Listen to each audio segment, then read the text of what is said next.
cooling system purpose is to ensure that the engine is working at its optimum. But first, let us take the part of the cooling system.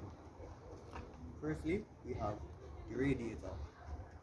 Then we have the radiator cap, the expansion tank, the upper hose, and the lower hose. We have the thermostat, the heater core, and the water pump, which is not visible at the moment. What is the purpose of the radiators? Radiator cap. The purpose of the radiator cap is it seals the system raised at a boiling point and create excessive heat at a maximum temperature. Stop. Put the Radiator cap. The radiator cap. The purpose of the radiator cap, what it do is seal the system, it release excessive pressure and it raise at a boiling point. The radiator works as a heat exchanger for the engine. The expansion tank stores excessive coolant.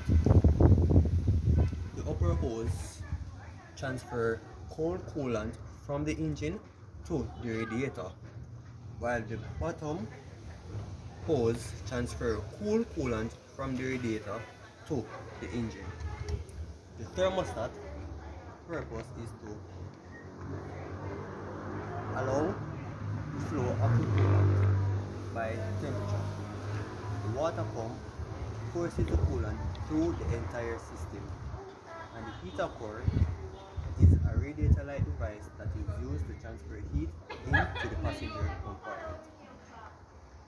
On the expansion tank, you can see that there are two ranges, a maximum range and a minimum range. This identifies that the coolant should not exceed the maximum range. Also, it should not be below the minimum range. Point to note that when you are checking for any effectiveness in the cooling system, one, you should ensure that there are no leakage in the upper hoses and that it is tightened on. Also, check if there are any leakage on the ground from the radiator. If there is no visible leakage, you can then proceed to check the radiator or the entire cooling system by means of a pressure tester. What you can do is get your tools and remove the radiator cap. But before removing it, ensure that the engine is cooled down. Now proceed to first pushing down on the radiator cap and removing it. On the radiator cap, you can see that the manufacturer specification is 0.9, which means there should be no pressure applied to the cooling system above the manufacturer specification. See it again. Check on the radiator cap that the seals are intact and the springs are still working properly. As you can see, radiator cap is working properly. Now to test the cooling system, you take the pressure tester and the adapters that come with it.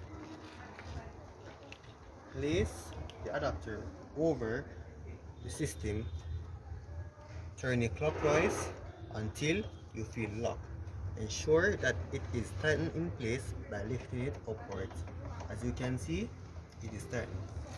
So I will proceed to check the pressure of the system by turning these valves clockwise until it is in line with these two ears. Place it over, press it on it and turn it. Ensure that it is locked by lifting it. As you can see, it is intact. Now, to check the temperature or the pressure of the entire system, ensure that the gauge doesn't pass the manufacturer's specification, which is 0.9. After you have reached the limit, you place your pressure tester, wait for a few minutes, observe the vehicle and see if there are any leaks. After a few time has passed, check if the needle has dropped. If so, that simply means that there are internal leakage in the cooling system. If not, that means your cooling system is good to go. If there are any infidelities in the cooling system, make sure that you get the required parts, replace it or repair it. And that is how you check your cooling system.